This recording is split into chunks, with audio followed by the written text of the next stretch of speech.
Gordon Cook started his journey in July 1976. His wife was Mary, his son Jonathan, aged 6, and daughter Suzanne, aged 7. They were all part of the journey. Gordon Cook, a 37 years old businessman. They had a dream to go round the world, which was done 200 years ago by Captain James Cook. They took 16 months long in planning and making the boat. They built the boat very professionally, which they named Wave Walker, and it was 23 meters long, 30-ton wooden hull. It was tested in the roughest of the waters for many months. This journey was estimated around 2,55,000 kilometers, which could take around 3 years to complete. The first journey was 1,05,000 kilometers, and it was very pleasant. They completed the first part of the journey from England to Cape Town without any difficulty. It was around 1,50,000 kilometers journey. Next part of the journey was most dangerous, being in the South Indian Ocean.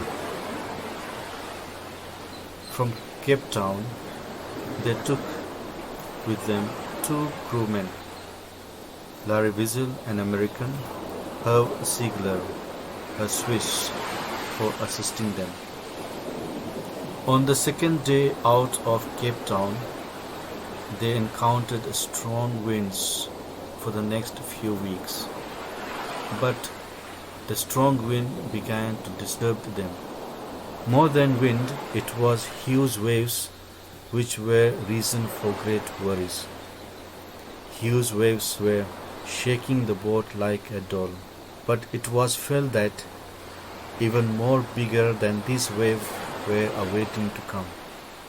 On December 25th, they reached 3,500 kilometers east of Cape Town.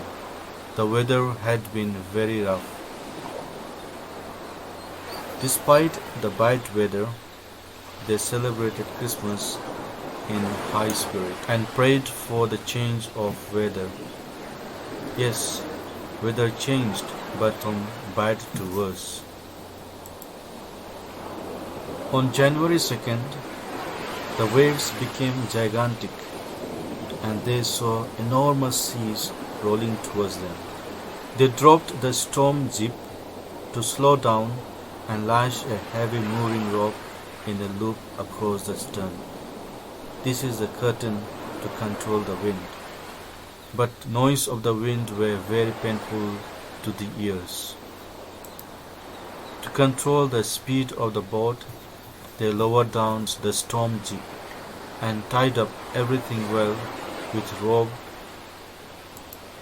They double lashed everything, attached lifelines and life jackets.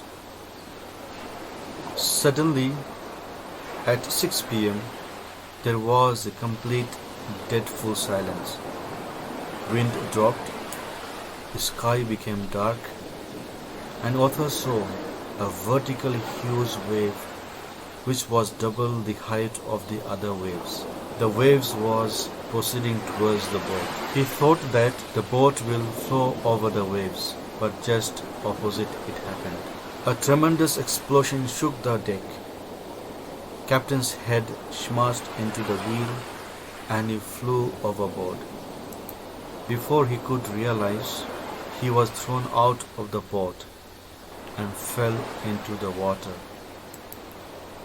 He was getting drowned in the sea water. He thought that death was certain then. Suddenly, his head popped out of water, and he saw a few meters away, Wave Walker was getting sunk. Then suddenly, another wave came, and fortunately, boat became normal horizontal position, and boat did not sink into the sea. Arthur caught the guardrails and sailed through the air into the Wave Walker's main boom. His left rib got cracked. His mouth was filled with blood as teeth broke.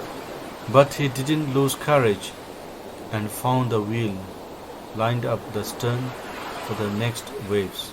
He knew that there was water everywhere, but he did not leave the wheel. Water was everywhere, even the cabin was full of water. Then a voice came, "We are sinking." The author immediately told his wife to handle the steering wheel so that he could go down and see their children in the cabin. He went down to see his children in the cabin. The crewmen, Larry and Herb, pumped out the water. The author had to swim sometimes and to crawl at times to reach the children's cabin to know about their well-being. He asked children, "Are you all right?" "Yes, Dad, we are fine," they replied. He felt bad for them, and yet he could not give his time there with them. He returned back on deck with hammer, screws, and canvas to make some repairs to save the ship from sinking. Another problem arose when the hand pump started to block with the debris and the electric pump got short-circuited. Fortunately, they had another electric pump which they connected and started to pump out water. It became night.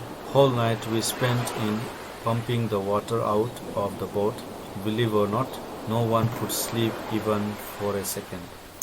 They were not getting replies from the midday calls. That is, they were not getting any emergency signal to call out anyone for help. They were far from anyone's reach into the sea. His daughter Sue was badly injured. Her eyes were swollen. She had cut on her sides. He asked, "Why didn't you tell me about your injury?" She said she didn't want him to bother about her head since he was trying to save them all.